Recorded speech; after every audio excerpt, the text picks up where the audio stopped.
Praise the lord. జలరాశులన్నీ ఏకరాశిగా నిలిచిపోయెనే నీ జనుల ఎదుట.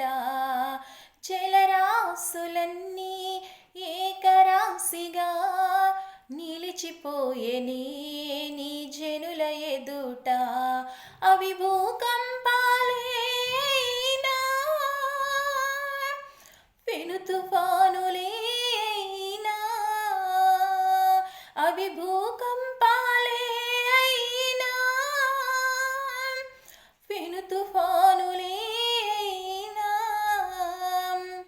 నీ కృపయే శాసించునా, అవి అణగిపోవునా.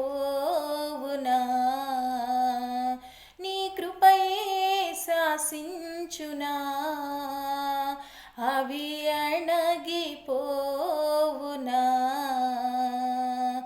నీ కృప నాకు చాలును, నీ కృప లేనిది నీ బ్రతుకలేను. నీ కృప నాకు చాలును, నీ కృప లేనిది నీ